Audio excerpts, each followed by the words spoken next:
Hello, everyone. Thank you so much for joining me, especially during this very busy time of the year. My name is Eva de Gosztonyi. I'm a member of the faculty of the Neufeld Institute and a child psychologist. And I just have a few thoughts that I wanted to share with you, especially those of you who have children with special needs, things that might help you to get through this next few days in together with your children and in a way that perhaps would be just a little bit less emotional and full of all sorts of wonderful things, but also it can be very frustrating time of the year. So these are just some thoughts that I had, and I hope that they will help you. We're coming to a Christmas season that's very different than one that we've ever had before. And I know that actually for some of us, it will be very different and very frustrating, but for others, it might actually give us a sense of how we can better get through the season in general. So these are some of the thoughts that I had, especially for some of our children who are really experiencing challenges all the way through. Ideas just in general: compensate for immaturity, work with emotions, help children find their tears, prioritize attachment, and make time for play. We know that many of our children who have special needs also have problems with the development of their brain. We know that they have development in the area of the prefrontal cortex, the hippocampus, the cerebellum. I know that sounds very complicated, but I know that many of you have already had this presented to you when your child was given the diagnosis, that things were just developing differently. And as a result, your children have difficulty with executive functioning. And what we basically mean is they have memory problems, they have problem-solving problems, they have planning problems, they have impulsivity problems. Not that these things aren't going to get better over time, they absolutely will, but compared to other children of their age, they're struggling with this. And of course, this means that they are also struggling with their behavior. Now, in the holiday season, we sometimes think, well, things should get better, but actually there's more excitement. There's a change in routine and emotions are heightened. And these are factors that make it really even more difficult for even a well-functioning human brain to function. So what happens in the brain is our emotions get activated, and the part of our brain, the prefrontal cortex that manages our emotions, actually can get hijacked. And so rather than seeing better behavior, because we would think that our children would want to really behave well because of all that is happening, they very often actually have a harder time with their behavior. And so often we find just when we want the behaviors to be better, the behavioral challenges increase. So one of the things that we always need to think about, but especially at this time of year, is how can I anticipate and how can I prevent circumstances? Things that we need to ask ourselves is, when does my child have a difficult time? Where does my child have a difficult time? With whom does my child have a difficult time? And what can we do to make things easier for this child so that they can cope with what is expected? So many times we think that we provide extra, especially at schools, for example, they provide extra kind of activities. They have presentations that the children like to make so that teachers are preparing the children for poems and songs. These are all very exciting things. It's a change from the regular routine, but for some children, that change in the routine is very, very difficult.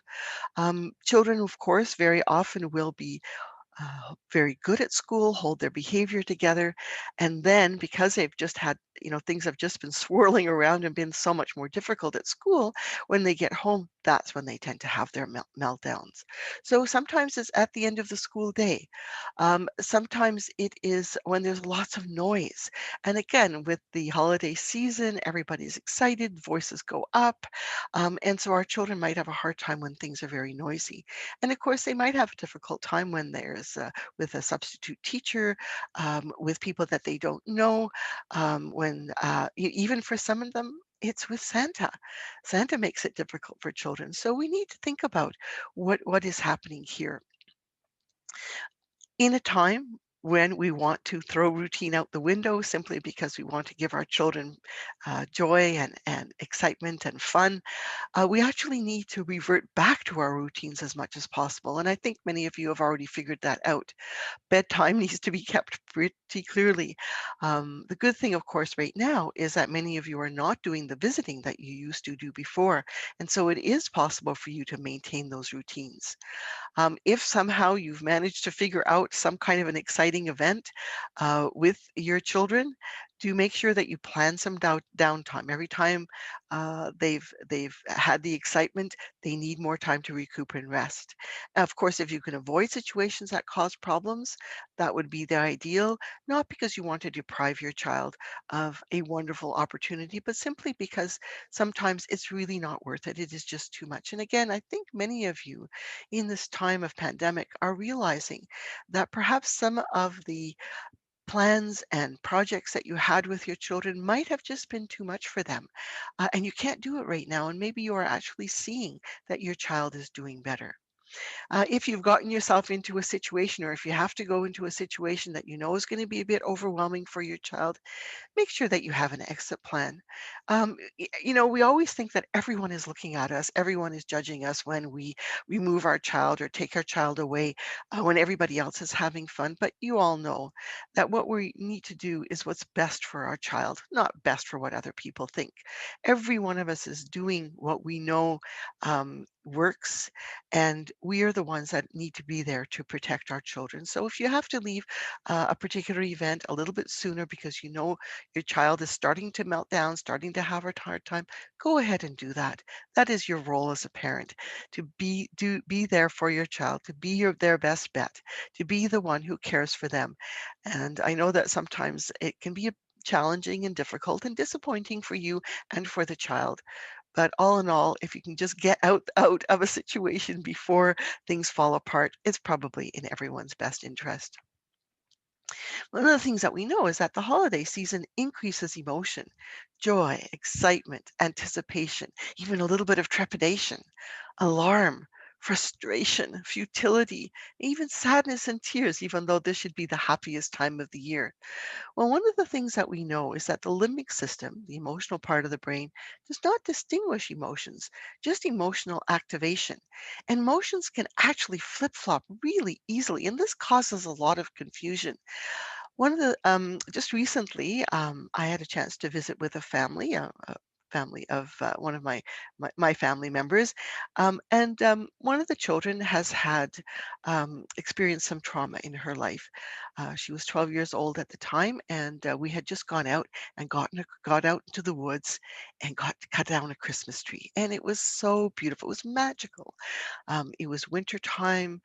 There was snow. It was that wonderful crisp snow. We went deep into the woods. There was no light anywhere. We had to use our flashlights, and it was absolutely magical. We found the perfect little tree, brought it back home, set it up. The family had just moved, and so this was their first Christmas in their very lovely new home. We set up the tree and started to decorate it. Everything was going so well. Everyone was happy, and all of a sudden, she just flipped.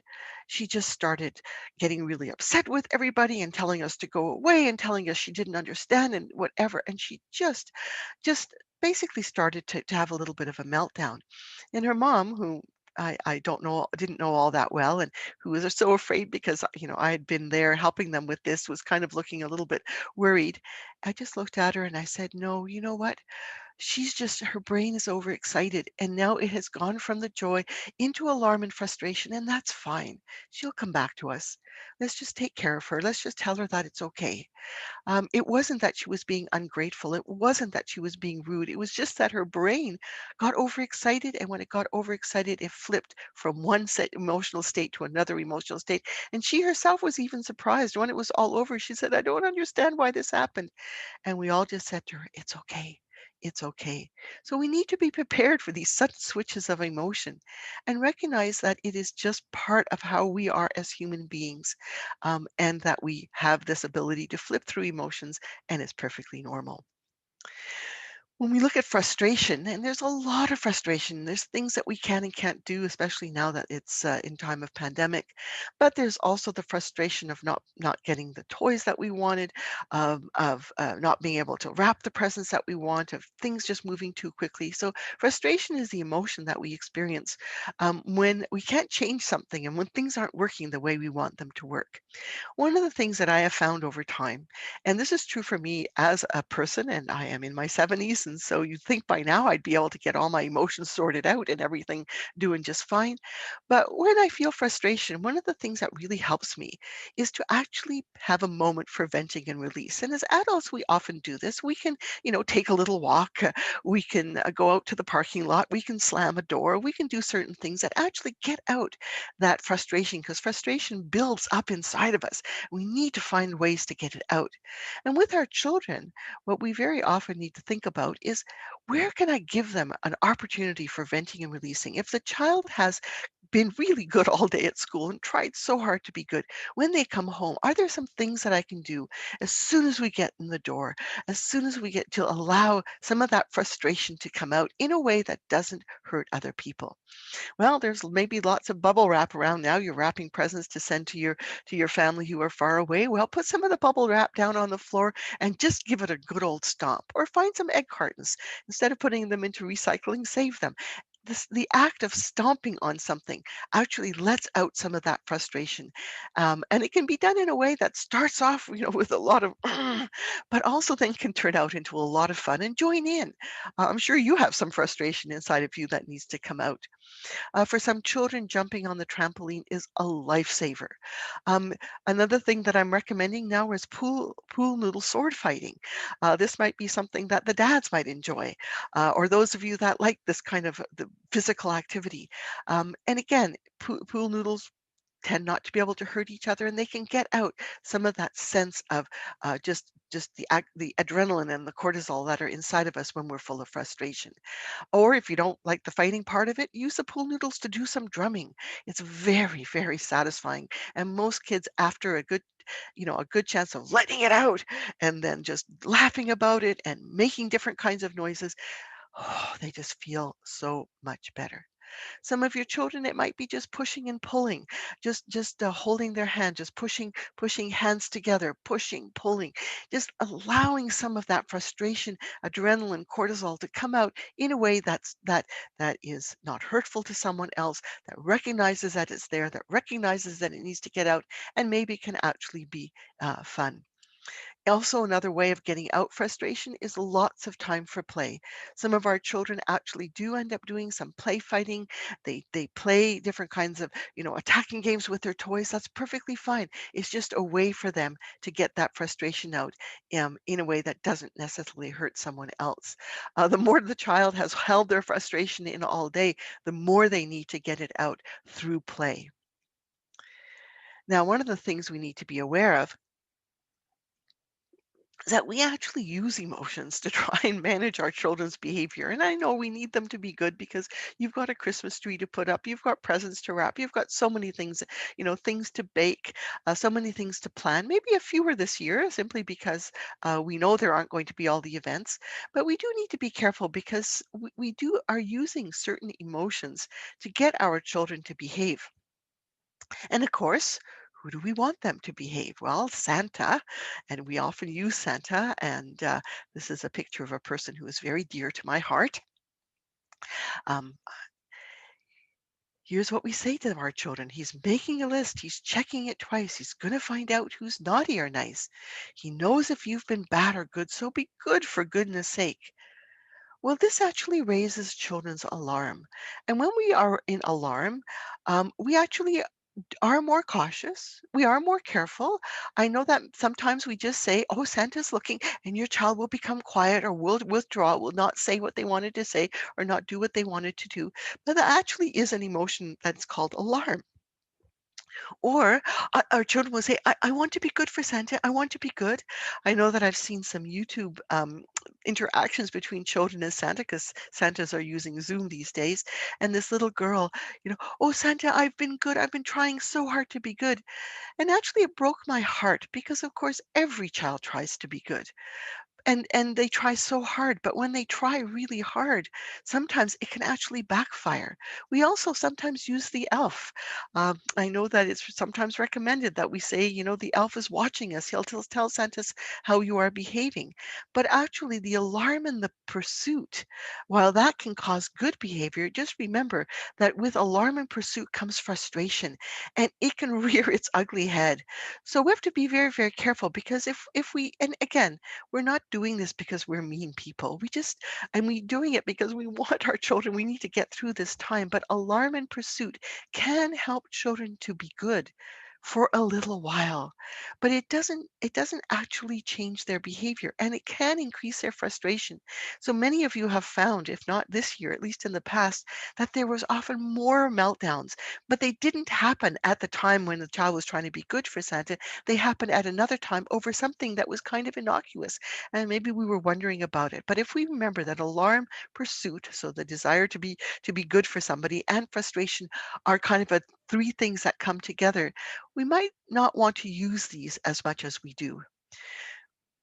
When I talked to my very dear, close, personal friend and spouse, Santa, this is what he said to me. He said, gifts are given from the heart. If we want to teach our children generosity and kindness, we should not make them have to earn their gifts. So sometimes, and I said to him, well, Santa, when somebody tells you that a child has misbehaved, and he says very often it's the sibling, Santa, he hasn't been good. I've been really good, Santa, but my brother, he hasn't been good. And the poor little brother looks up at Santa and goes, kind of with tears in his eyes, because he's sure this time Santa's just going to shake his head and tell him it's too late. This is what Santa says.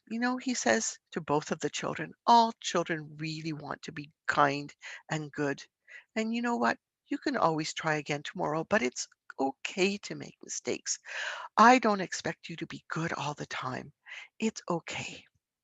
Um, because what we need to remember is that rewards, being good so that we can earn our presents, doesn't actually change the brain. It doesn't cause an immature brain to mature. As you know, children can act good to earn something, but that doesn't actually grow them up. And good behavior comes from the more as we become more mature, we're able to manage our behavior, and most children will spontaneously be good if they can. But sometimes their emotions and their immaturity make it really difficult for them. So while this is very useful for us, we also need to give children a lot of grace and understanding, and let them know that who they are, what they are, is enough for them to warrant the gifts that we want to give them. If you have an elf on the shelf, and maybe you've been using elf as a little bit of a spy there, you can switch it around now. You can say to your children, you know what? The elf told me the other day that you've been good enough, and he's proud of you and Santa's proud of you. And then you can have fun with the elf. You can, where is he? How did she get there? Where is he going next? What did she see on the way? Oh, is she going to give a message to Santa? Let's give another little message to Santa. And so rather than the elf becoming someone who's observing them, the elf now just becomes the fun of the Christmas season. And when adults and children have fun together, things get much better. And of course, remember, keep the elf simple. Some families only do elf on the weekends. You don't have to do elf all the time. It doesn't have to be crazy. It has children. It's the magic of the elf that matters, not all the fanciful things that you need to do. Don't put more pressure on yourself than you need to. Just make it fun. When your eyes light up, your children's eyes will light up. The other thing we need to remember as well is that having tears and sadness is not a bad thing.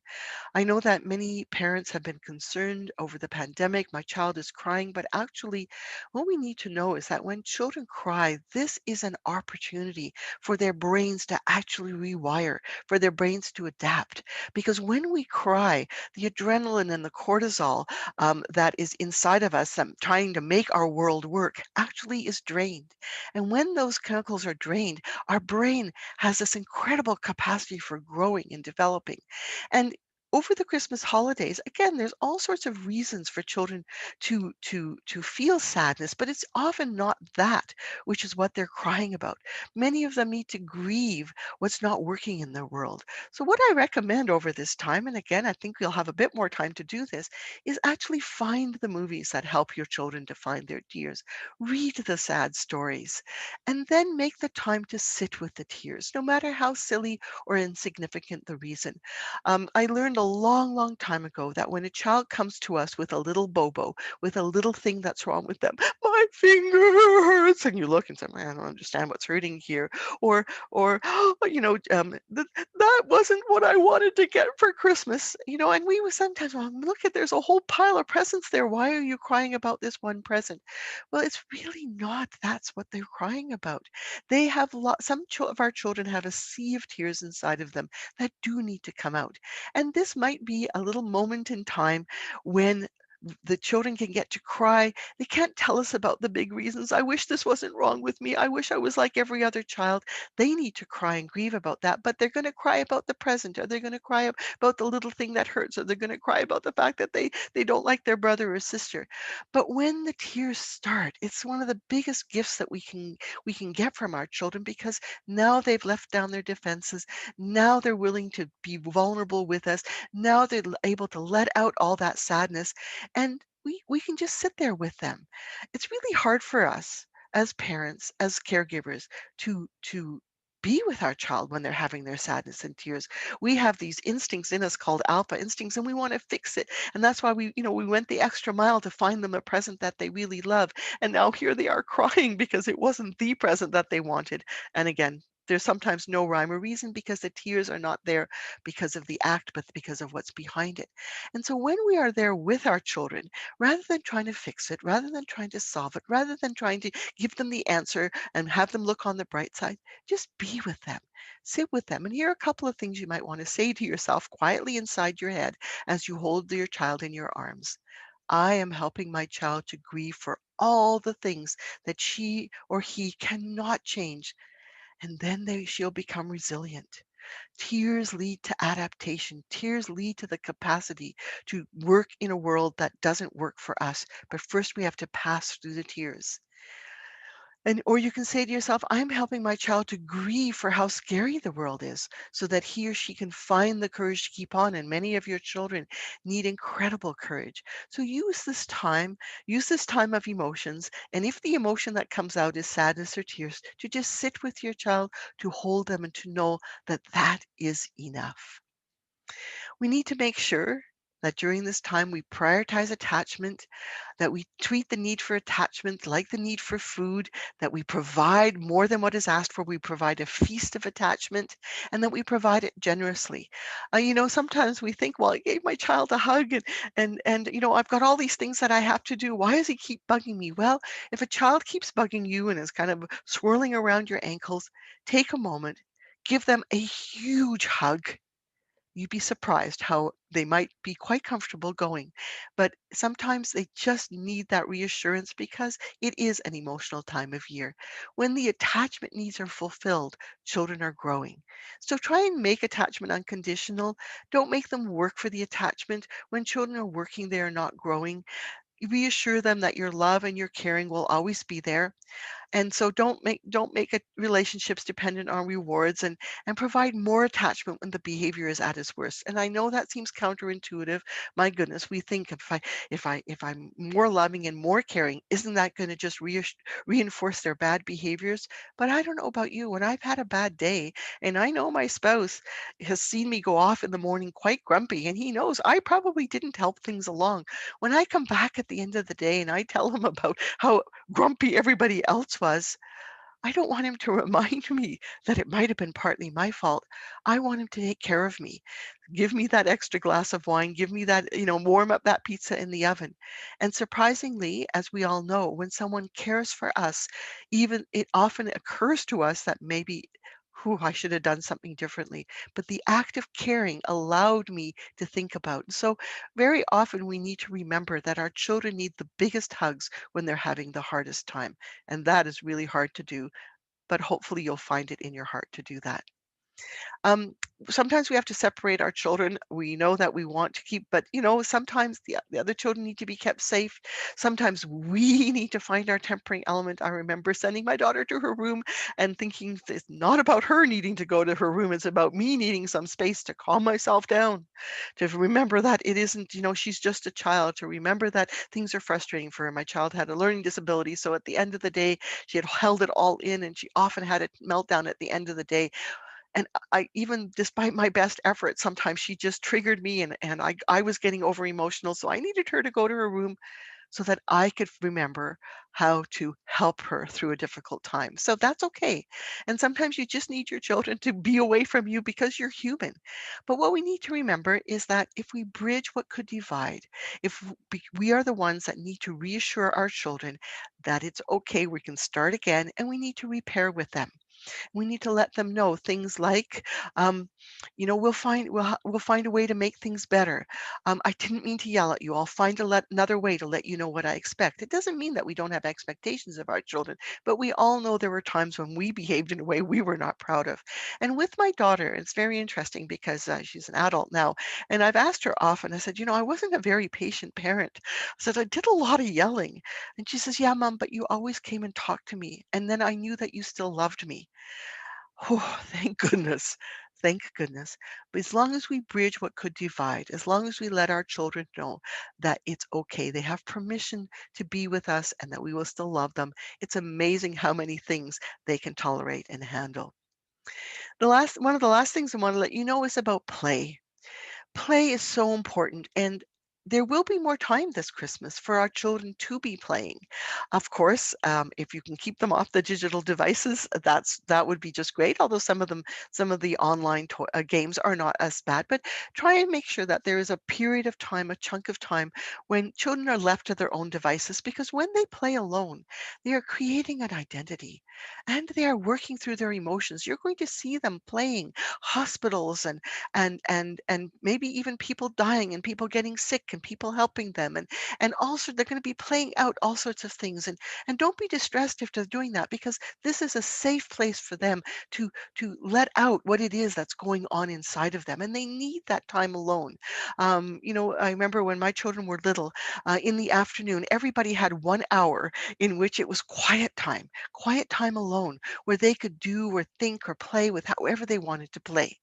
Now, of course, they're going to be playing with each other as well, and this is one of the ways in which they practice getting along with others. But also, when children get together and play, they are also again playing through their emotions. They might do some play fighting, and that's okay. This is a way to let out some of that frustration, some of that alarm, some of the things that they're dealing with. And of course, it's important for children to play with us. And one of the wonderful things is that when we play with our children, it deepens their attachment to us, and sometimes we can help them work through their emotions.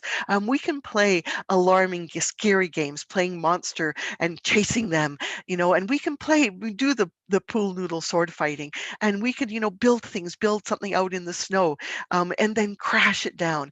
These are all ways in which we can help our children deal with alarm and frustration, and get through, and then basically do that in the context of attachment.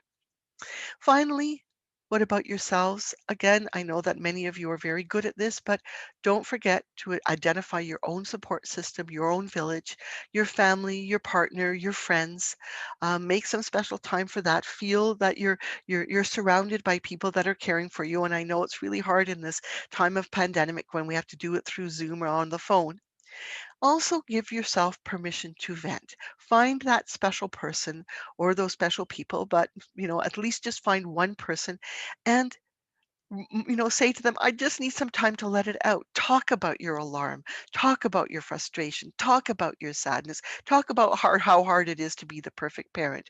And it's okay. Your friend will understand. There's nothing sometimes we say, well, I shouldn't be complaining. This isn't about complaining.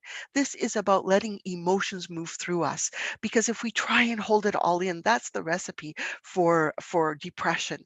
Find a place and give a place to give yourself permission to vent. And many of you know that after you vented, you say, I didn't really mean that. I still love my children. I'm not going to give up on them. I'm not giving up on myself. Thank you for listening. And this is exactly what we need. Then find your own sadness. Watch those sad movies with your kids, let some of the tears flow. Recognize that especially when in this time of year, in this time of pandemic, and if we are dealing with situations that are challenging for us, we need to grieve what we cannot change so that we can move forward. And of course, see if you can find maybe in that time of quiet time, nurture your passions, have some playtime that is just for you, so that you can get through this season that is going to be different, but also challenging in its own way. Just some last little insights that I would like to share with you. It's only in the context of safe attachment that children can grow and develop. In order to give that to them, provide generously, forgive easily, forgive them, forgive yourself, feel your sadness about not necessarily being able to be the perfect parent so that you can get up again, and have faith in nature's plan. Children will grow and develop. It just might take longer than we think. So enjoy the Christmas holidays and enjoy the season together. Try and find some ways to support your children and yourselves. And I know that things will go much better than you expect. So I wish you all a very Merry Christmas, all the best for the coming year, hoping that 2021 will bring you many blessings and joy. All the best.